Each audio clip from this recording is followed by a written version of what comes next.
तुमच्यासोबतही असंच होते का मंडळी, की आईस्क्रीम म्हटलं की तुम्हाला वाटतं की बाहेरून विकत आणायची, खाऊन टाकायची आणि विषय संपवायचा.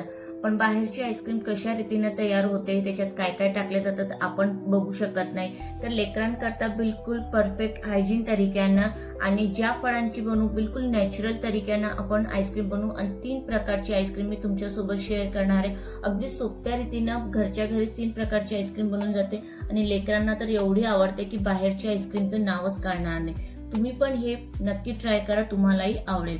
तर सर्वात अगोदर इथे मी खरबूज घेणार. खरबूजचं आतमधलं जे बी आहे ते मी काढून टाकलंय आणि नंतर चम्मचच्या सहाय्याने असं त्याच्या आतमधला जो पल्प आहे कोरून कोरून काढून घ्यायचे आणि असं एका भांड्यामध्ये काढून घेणार आहे आणि पूर्णपणे असं पोकळ करून घेणार आहे. खरबूजला तुम्ही बघू शकता आतमधून पूर्णपणे ज्याचा पल्प होता मी काढून घेतला आणि तो मिक्सीमध्ये असं फिरून प्युरी तयार करून ठेवून देणार. आता दुसरा फ्लेवर आहे मँगो फ्लेवरची. तर मँगो फ्लेवर करता मी इथे आंबा वापरणार आहे. तर आंब्याची सर्वात अगोदर मी साल काढून घेणार आहे वरची. एक एक करून 2 आंबे मी इथे वापरणार आहे. त्याची साल काढून घेणार आहे आणि त्यानंतर आंब्याला असं कट करून छोट्या छोट्या पीसेस मध्ये एका भांड्यामध्ये काढून घेणार आहे. तर इथे आपण आंब्याची फ्लेवरची आईस्क्रीम आणि खरबूजच्या फ्लेवरची आईस्क्रीम आणि तिसरा प्रकार जो आहे तो चॉकलेट बोर्नव्हिटा फ्लेवरची, कारण लेकरांना बोर्नव्हिटा खूप आवडतो आणि चॉकलेट आणि बोर्नव्हिटाचं कॉम्बिनेशन जे आईस्क्रीम मध्ये आलं होतं लेकरांना सर्वात जास्त तीच आईस्क्रीम आवडली होती. तर तुम्ही पण हे नक्की ट्राय करा. खूपच सोप्या रीतीने आणि अगदी परफेक्ट आईस्क्रीम घरच्या घरी बनवून तयार होते. तर चिरलेल्या आंब्याच्या फोडी असं मिक्सरमध्ये टाकून घेणार. त्याच्यामध्ये 1 चम्मच मी साखर टाकणार आणि थोडंसं दूध टाकणार जेणेकरून मिक्सरमध्ये प्युरी व्हायला सोपं जाईल आणि आंब्याची प्युरी तयार करून ते पण एका वाटीमध्ये काढून ठेव. आता तिसऱ्या आईस्क्रीम करता मी काय करणार आहे, थोडंसं कोमट दूध घेणार आहे. इथे दूध थोडंसं कोमटच पाहिजे. त्याच्यामध्ये हे जे आपण चॉकलेट टाकणार ती मेल्ट झाली पाहिजेत म्हणून मी कोमट दूध वापरणार आहे. तर इथे डार्क चॉकलेट टाकून घेतली आणि 2 चमचे इथे मी बोर्नव्हिटा टाकून घेतले आणि बघा चॉकलेट मस्तपैकी आपली मेल्ट झालेली.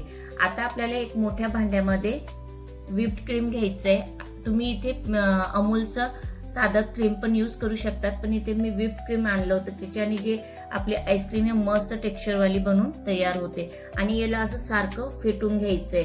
खूप 5 ते 7 मिनिटं मी कंटिन्यू याला फेटून घेतलंय आणि फेटून झाल्यानंतर त्याच्यामध्ये मी काय करणार आहे मिल्क मेड टाकून घेणार आहे. तर आणि मिल्क मेड टाकल्यानंतर याला मस्तपैकी मिक्स करून घे. आता इथे काय क्रीम पण आपली गोड आहे आणि मिल्क मेड पण गोड आहे. याच्यामध्ये साखर टाकायची गरज पडत नाही, अजिबात साखर वापरायची गरज नाही. आणि असं जे आपलं व्हिप क्रीम फेटून झाल्यानंतर 3 बराबर पार्ट मध्ये डिवाइड करून घेऊ आणि एक भागामध्ये आपण काय करणार आहोत आंब्याची प्युरी टाकणार आहोत आणि जी आंब्याची प्युरी टाकल्यानंतर त्याला मस्तपैकी असं मिक्स करून घ्यायचंय आणि तयार करून घ्यायचंय. आणि बघा किती भारी टेक्स्चर आपल्या आंब्याची जी प्युरी टाकल्यानंतर क्रीमला आली आहे आणि याला एका भांड्यामध्ये आपल्याला ओतून घ्यायचंय ज्याच्यामध्ये आपण आईस्क्रीम सेट करणार. असं छोटासा मी डब्बा वापरला आहे आणि त्याच्यामध्ये आपण आईस्क्रीम सेट व्हायला तयार ठेवणार आहे. कारण ह्या डब्याचं जे झाकण आहे ते एअर टाईट आहे, म्हणजे बिलकुल बी याच्यामध्ये बर्फ जमत नाही. तर मस्तपैकी आपली आईस्क्रीम याच्यामध्ये सेट होऊन जाईल. आणि त्यानंतर आता दुसरा जो पार्ट आहे आपला क्रीमचा त्याच्यामध्ये आपण मेल्ट केलेली चॉकलेट आणि जे बोर्नव्हिटा टाकलं होतं ते ऍड करून घेऊ आणि त्याला बऱ्यापैकी असं मिक्स करून घ्यायचंय विस्करनं. आणि 1 मिनिट असं मिक्स करून झाल्यानंतर बघा किती भारी तयार होऊन जातं. हे पण खूपच भारी टेक्स्चर येते आणि सर्वात जास्त आवडलेली आईस्क्रीम म्हणजे चॉकलेट बोर्नव्हिटा आईस्क्रीम. माझ्या मुलांना सर्वात जास्त हीच आईस्क्रीम आवडली. तर तुम्ही पण नक्की ट्राय करा, खूपच भारी बनते. आता यालाही झाकण लावून बाजूला ठेवून देऊ. आता जे तिसऱ्या प्रकारची आईस्क्रीम आहे आपली खरबूजच्या फ्लेवरची, त्याच्यामध्ये जे खरबूजचं पल्प होतं त्याची प्युरी टाकून घेऊ आणि त्याला मस्तपैकी असं मिक्स करून घ्या. आता कुठल्याही आईस्क्रीम मध्ये मी आर्टिफिशियल कलर यूज केला नाही, काही फ्लेवर यूज केला नाही. बिलकुल नॅचरल तरीक्यानं आंब्याची, खरबूजची आणि चॉकलेटची आपली आईस्क्रीम घरच्या घरी बनवून तयार होते आणि खूपच कमी वेळ लागतो आणि खूपच टेस्टी आणि नॅचरल टेस्ट असतो. तर तुम्ही पण नक्की ट्राय करा. आता खरबूज मध्ये असं आईस्क्रीमला मी भरून ठेवते आणि त्यानंतर आपण ह्या तिघी आईस्क्रीमला जे चॉकलेट फ्लेवरची, मँगो फ्लेवरची आणि खरबूजच्या फ्लेवरची आईस्क्रीम आपण तयार करणार आहोत.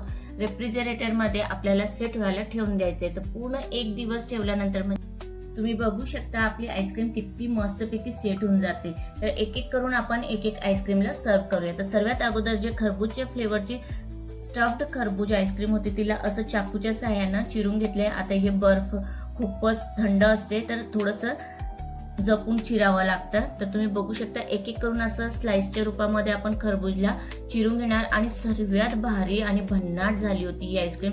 खूपच नॅचरल त्याच्यामध्ये खरबूजचा जो टेस्ट येत होता आणि खूपच छान सेट झाली होती. तर ही आईस्क्रीम तर तुम्ही नक्की ट्राय करा. नंतर याला ड्रायफ्रुट्सनं असं आपण डेकोरेट करून देऊ आणि बघा किती भारी दिसायला, जितकी भारी दिसते टेस्ट पण तितकाच भारी होता. तर ही आईस्क्रीम तुम्ही नक्की ट्राय करा. त्यानंतर आपण आता वळूया दुसऱ्या आईस्क्रीमकडे. तर दुसऱ्या फ्लेवरची आईस्क्रीम आहे आपली मँगो फ्लेवरची आईस्क्रीम. तर ती पण बघा, तुम्ही बघू शकता किती मस्तपैकी सेट झाली आहे आपली आईस्क्रीम. आणि घरच्या घरी नॅचरल तरीक्यानं आंबे तर सर्वांच्या घरी असतातच. तर आंब्याची आईस्क्रीम तुम्ही बनवू शकता. बघू शकता किती भारी आपली मँगो फ्लेवरची आईस्क्रीम बनवून तयार झाली आहे. आणि त्याच्यामध्ये जो नॅचरल टेस्ट आहे ना तो खूपच भारी असतो. तर तुम्ही पण घरच्या घरी अशा प्रकारे आईस्क्रीम बनवून बघा, नक्की तुम्हाला आवडेल. तुम्ही बाहेरची आईस्क्रीम खाणं विसरून जाणार. आणि ते स्वतः तयार केलेले आईस्क्रीमचं जे टेस्ट असतो ना ते खूपच भारी असतो. बघा किती भारी, लुक पण छान आहे आलाय आणि टेस्ट पण खूपच भारी होता. त्यानंतर आपण चॉकलेट बोर्नव्हिटा फ्लेवरची आईस्क्रीम काढून घेऊ आणि ते पण मस्तपैकी सेट झाली होती. आणि तिलाही एक बाउलमध्ये सर्व करून घेऊ. एक एक करून असं 3 प्रकारची आईस्क्रीम एकाच वेळी आपण तयार केलेली होती. खरबूज stuffed ice cream, chocolate Bournvita ice cream आणि तिसरी होती आपली मँगो आईस्क्रीम. आणि 3 प्रकारच्या तिन्ही आईस्क्रीम आपल्या खूपच भन्नाट आणि खूपच छान झाल्या होत्या. असं वाटलंच नाही की घरीच्या तयार केली, असं वाटलं मार्केटमधूनच आणलं. आणि घरी आपण ना आर्टिफिशियल कलर वापरले ना काही फ्लेवर करता वेगळं काही वापरलं. बिलकुल आपण अगदी सोप्या आणि नॅचरल तरीक्यानं आपण घरच्या घरी आईस्क्रीम तयार केली. आता नंतर ड्रायफ्रूटच्या कतरांना असं मी त्याला डेकोरेट करून टाकले. आणि बघू शकता आपली किती भन्नाट आणि दिसणारी अगदी सोप्या रीतीने बनणारी घरच्या घरी नॅचरल आईस्क्रीम तयार आहे. तर घरच्या घरी बनणाऱ्या अशा सोप्या आणि भन्नाट रेसिपी करता मराठी तडकाला आत्ताच सबस्क्राईब करा आणि जास्तीत जास्त लोकांपर्यंत व्हिडिओ शेअर करा, जेणेकरून अशा सोप्या आणि भन्नाट रेसिपी मी तुमच्यापर्यंत पोहोचू शकेल. तर आजची रेसिपी एन्जॉय करा. भेटूया पुढच्या रेसिपीमध्ये. तोपर्यंत धन्यवाद.